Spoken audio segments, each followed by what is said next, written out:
Welcome to World of Marketing Podcast, a Foster Web Marketing production. Here's your host, Tom Foster. Hello, everybody. Welcome to the World of Marketing. Today is episode 12. And I have a great guest here. Different guest. It's my great friend, Nancy Erickson, the book professor.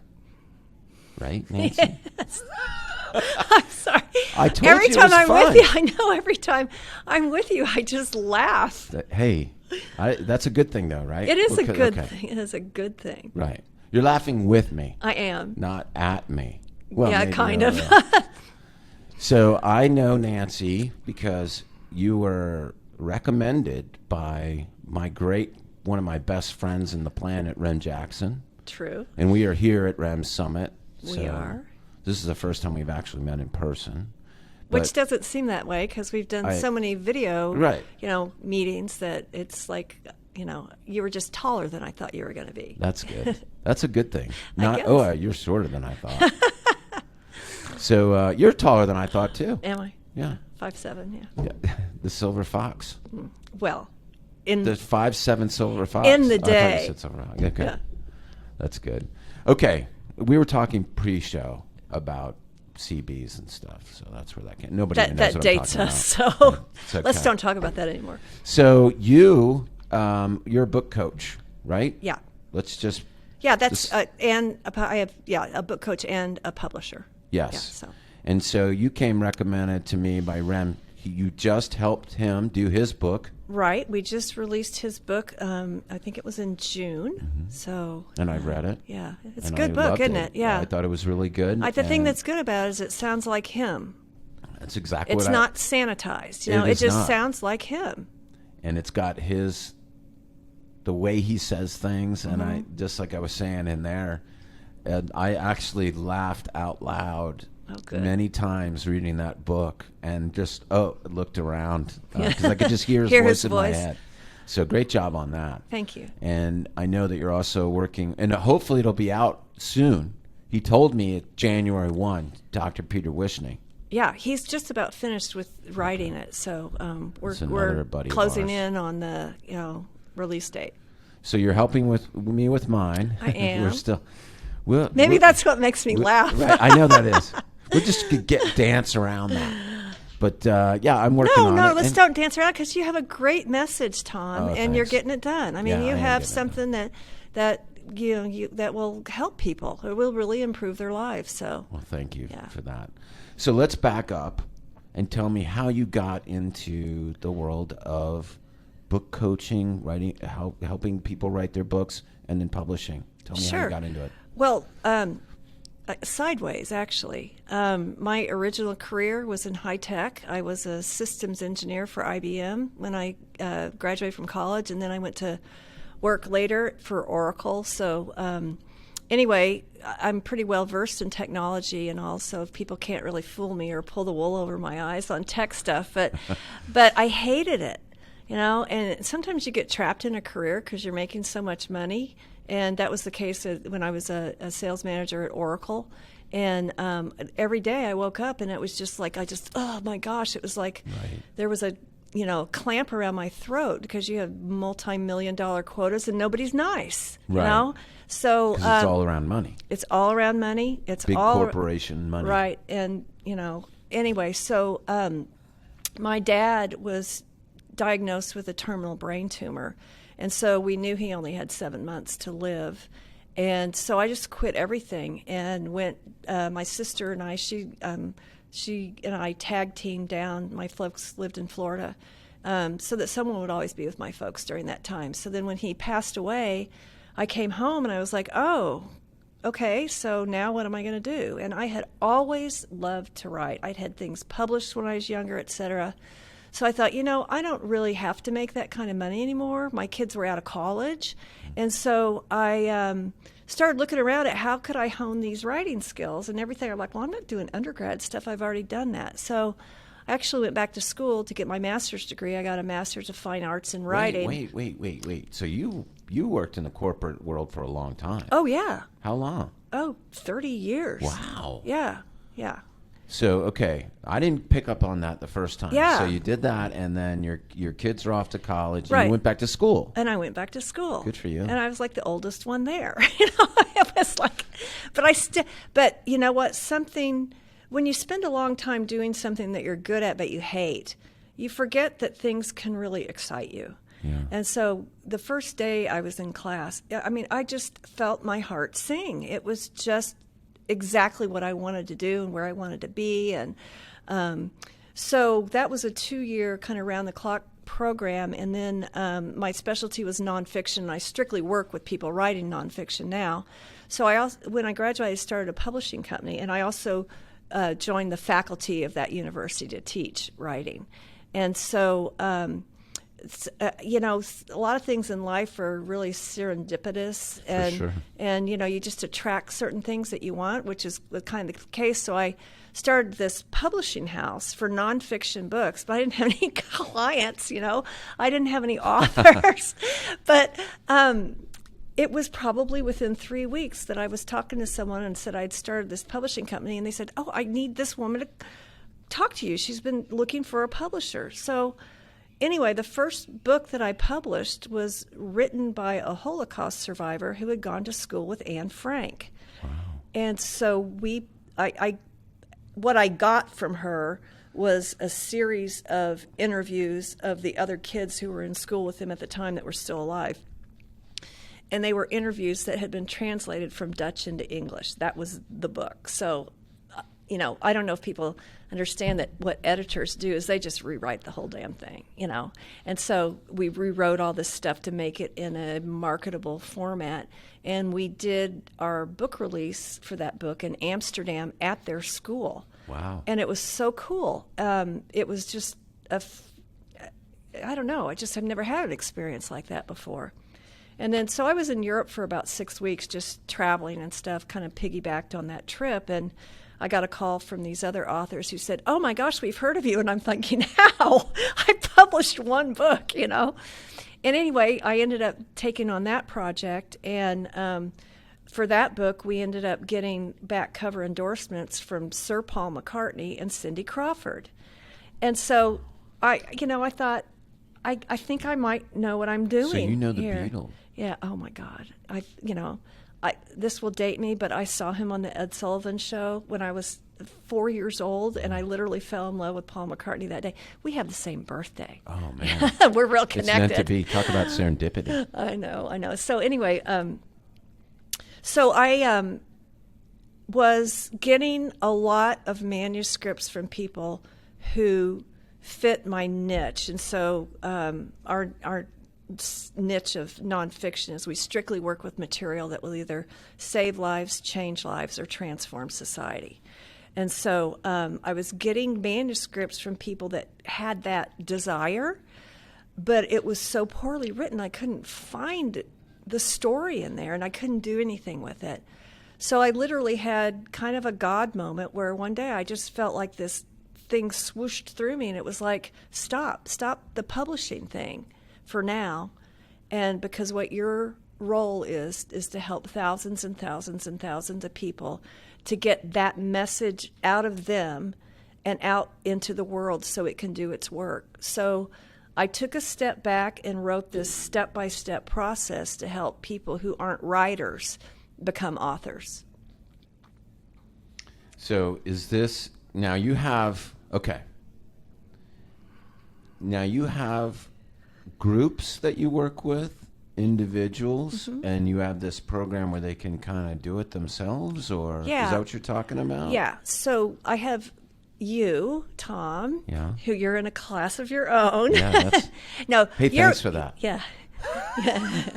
No, you're one of my one-to-one clients that Yeah. I strictly work together Right. individually, just you and me. You know, Which is very enjoyable. yeah, I've enjoyed it. Yeah, it's fun. You know, from the initial idea all the way through to the published product. The most popular way that people work with me Although you're tough. is I told you that you're tough. well, I'm not tough. You're I like just tough. no, I'm just a coach. I'm like, okay, you're books tough don't coach. write themselves, Yeah. right? You hear this, guys? It's Yeah. true. If I'm getting you to do it, then that's It's a good. very true. good Like sign. that is what I'm trying to say, is that you were able to get me doing it where no one else Well, the had. goal isn't to get you to pay me. It's to get it through to something that you can, that makes you shine and shows your brilliance. And one of the things that you say to me all the time that is a magic word or a magic phrase. You have a story to tell. You have a story to tell.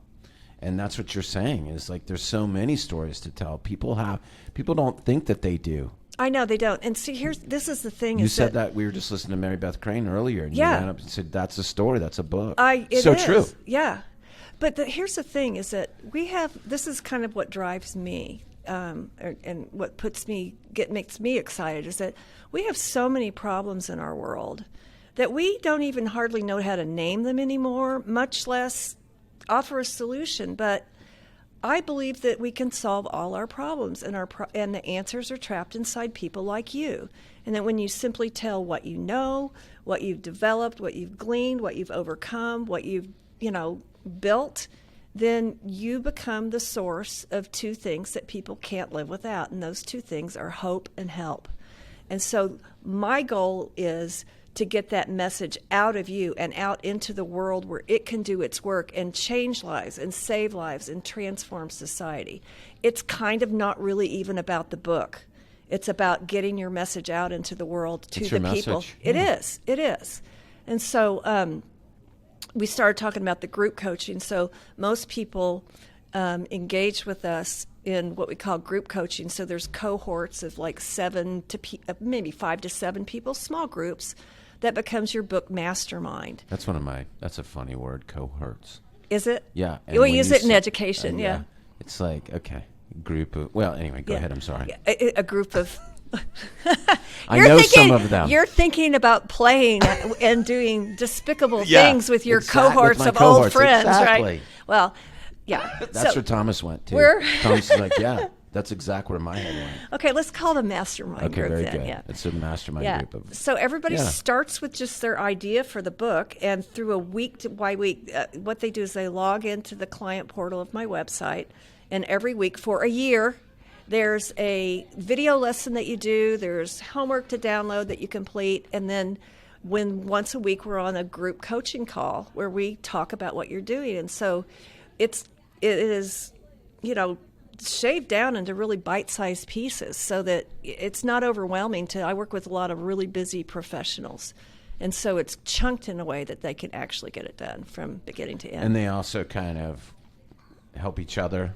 They do. Yeah. And one of the interesting things about Rim's book is that he was, I don't know, it was like this inner chicken dinner thing or something he was going to title it. I kept thinking... Inner chicken, roast your inner chicken. Yeah. And he kept saying that. And I'm like, in my mind, I'm going... you're making that face. That was our idea. No, it's terrible.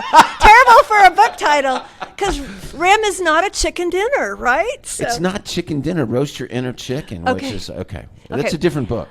Maybe that's a different book. Okay. But he kept saying that, and I'm like, dude... it is never going to be called that, So we bought the domain and everything for him. So throughout this mastermind, one of the members said, we're just kicking around ideas, and one guy goes, dude, you just call it podiatry prosperity. And he's like, oh, yeah. And so now this whole conference is called Podiatry Prosperity. Right. Shout out to Mike Kitko, who had that idea, whose book was just released this week, too. So, well, it's a better title. It is a better title. It's more descriptive of the content. Yes.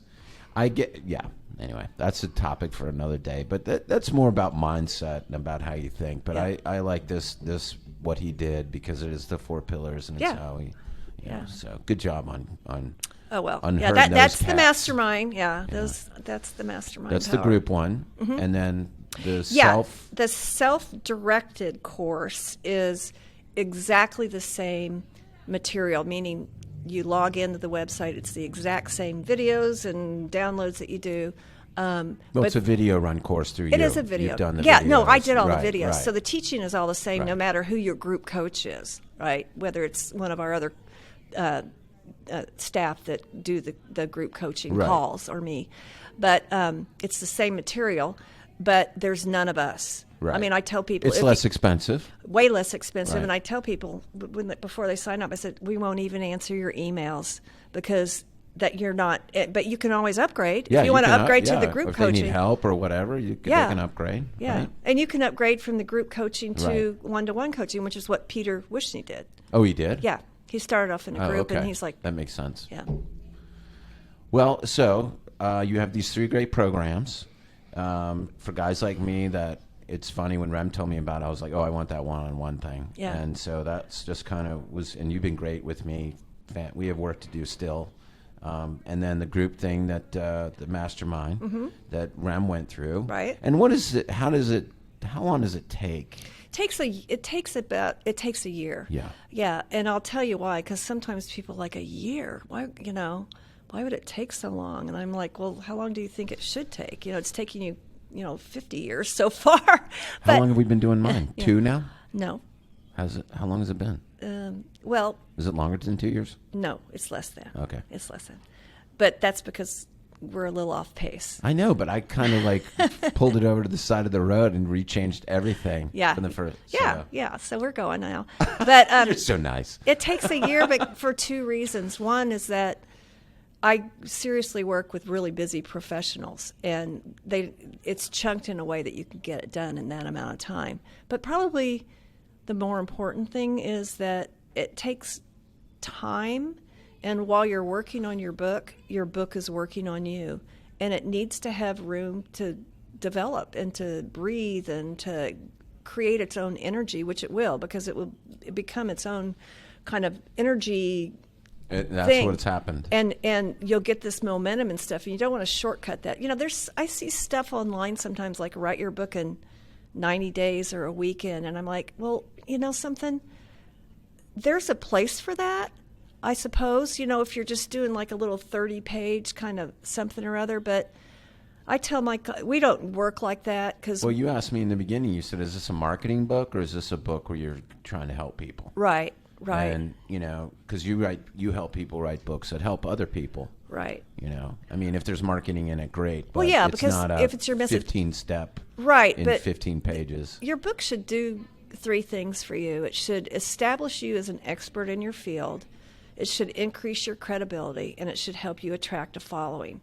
And this is your best foot forward. And I got to tell you what, people give me their self-published books all the time, and I'm pretty impressed that they wrote a book. It's really hard to do. It is hard. But then I'll look at it and think, oh my God, please don't give this to anyone else. You have no idea what you haven't done. And you can't make the pica, the type, 14-point font to make it longer, or they don't know anything about. They don't know. Who does that? Do anything. They don't do anything. I guess you do, right? Well, that. Not with me. No. That's that marketing book, that my 5 biggest mistakes 99% of lawyers makes that cost them billings and clients. Is about 15 pages in like 20-point font. Yes, exactly. It's like you're shouting at them and you're saying, But when people are through with the book writing course, then they shift over into my publishing company, and we publish our clients' work and other people's work through Stonebrook Publishing, and it is an established professional publishing house. So there's so much, publishing is a really, really old industry, like banking, and there's some pretty strict conventions to follow in it. And you don't know what those are, or what the behind the scenes are in terms of like working with the Library of Congress and getting things populated throughout all the bookstores and stuff with your descriptions and stuff. And so the things that are obvious that people know about are like the cover design and the layout, but there's so much more to it on the back end. And we have editors, that edit, and then we go through the process of the layout, and then after it's layout, it goes through proofreading. And, and the thing there's the beauty now of something that's new-ish in the past 10 years in publishing is this advent of digital publishing. Mm-hmm. And the thing that's so cool about that is if, heaven forbid, there's a mistake in anything, you just upload a new file. But on the other hand, if you win an award for your book, you just change the cover file with the award stamp on it and upload that. Mm-hmm. So it's extremely flexible. And you can update forwards and all that stuff. Yeah, update forwards. We have clients who have written a basic book, and then if they're, let's pretend it's marketing for, and they'll be doing marketing for attorneys and then marketing for chiropractors and stuff. Right. They can just change the foreword or the introduction of the book and reissue the same material. I'm a big believer in doing a series of books, using your same material and then customizing the audience.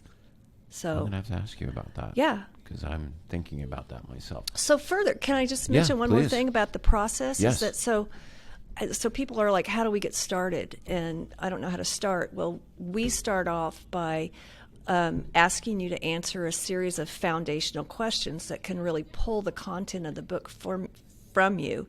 And during that time, you will be defining your audience and the purpose of your book. So when we actually start, then we have this purpose statement. It's the purpose of this book is to do this particular thing for this specific audience. And so that drives everything that goes in the book. It helps you prioritize. You can't put your whole life or your whole, everything that you've learned in one book. But when we develop the chapters, we ask you to name all the problems that this particular audience has. And then through a story-driven format, you provide the solutions. So problem-solution sets. The thing about that is that when you're finished, you should be able to take every chapter out of your book and repurpose that material for other revenue-producing products. So if you want to do keynotes or seminars or workshops or online courses. Else that you do. Or podcasts. And right. we do that that's too. What you're getting to. Yeah. No, and we do that for you Yeah. too. Yeah. But podcasts, even. I mean, Right. So I imagine there will be a series of podcasts on your book content when we've completed it. And but you also help with marketing of the book, right? Well, I actually don't do book marketing. I have book marketing partners. Okay. Because you have several companies related to this. I do. and Yeah. some So are the partner, right? book professor is the writing Right. one. Stonebrook Publishing is the publishing company. Right. Book Karma That's right. is the one where we do the repurposing of your materials into other Okay. products. But you also help people get it on Amazon and all that that's part stuff. of the Okay. publisher's You take care of responsibility. all of that. Yeah, all of it. Totally. And that's part of the publishing piece. Yes, and distribution throughout the world. And So- on all online markets. And we were just in talking- different countries, and we also handle help you to get foreign translation Really? deals. Yeah, if your book is of international appeal, we have some people that we work with who try to help you to sell the foreign rights to others in other countries, and I have several books That's that great. are being translated. So you can help them suit the nuts. And I'm going to Yeah. tell everybody here that Nancy's a pro. I mean, working with you, and I've worked with lots of writers in my capacity. And I can tell you something, everybody, that Nancy's a pro. She's just a pleasure to work with. I've enjoyed working with you. Yeah, it's been fun. And on other projects that will come down. And anybody that's listening to this, if you are considering a book, which pretty much everybody has a story to tell. Yeah. And so you should at least have a conversation with Nancy to see if she thinks that you have a story. So what's the best way for people to get? Is it thebookprofessor.com? Yeah. Go to my website, thebookprofessor.com, and there's, things that you can click that said, I want to write a book, and we'll get in touch. We'll And there's schedule three a phone call. choices, but Yeah. at least talk to you to see what the best path is for Yeah. them, whether they want to just start off on their own and see how that goes. That's a monthly pay kind of thing? Yeah. Okay. And then the next is the group. They need to talk to you about getting onto the Right. next group. Yeah. Because yeah. those are kind of like, those are scheduled together. Yeah, they're scheduled, yeah. And then the one-on-one, which is fun, yeah. the best one Yeah. and the most expensive. And it's actually the shortcut, too, because it's faster Yeah, it's than the faster. other methods. Let me just tell For everybody normal that people. it's really good stuff. Okay. It really is. And this is not Walmart publishing. This is not the cheap deal that get your book done cheap. It's not this at all. It's top notch, top quality, Nancy. So Thank you. that's my experience. Thank you. And I know that's We were just talking to Rem. What is he? He's got 500 books out already or something? Yeah, he said? yeah. We just released it, and he's sold 500 on Yeah. Amazon, Yeah. and he's given a ton of them away. You know, so I mean, I think I'm just. You're that's funny. You were happy. like, what? And he's like, yeah, is that good? I think it's good. I think it's good, Yeah, too. it's good. It's good stuff. It's So, good. yeah, and you're fun to work with. So, Oh, thanks, Nancy. Well, thank you very much for being on my podcast. And I encourage anybody that, like I said, that wants to get a book done or really just talk to a really pleasant person, because that's you. Thank you. And I guess, Thomas, I think we're good here, aren't we? Anything else, producer Thomas? Are you going to write a book now? I was actually thinking about it. You'd actually be a let's good go. one. Yeah. Let's go. Budget this. Yeah. Oh, can I talk about the budgeting? Yeah, please It's budget. a business expense. Yeah, there you go. Did you hear that, everybody? It's a business yeah, expense. it's a business expense. Anyway, thank you so much, Thank you, Nancy. Tom. And this wraps up our episode 11. 12, damn it. This wraps up episode 12 of The World of Marketing with one of my new best friends, Nancy Erickson, the book professor. Thanks, Thanks, you, Tom. Nancy. Thank you. See?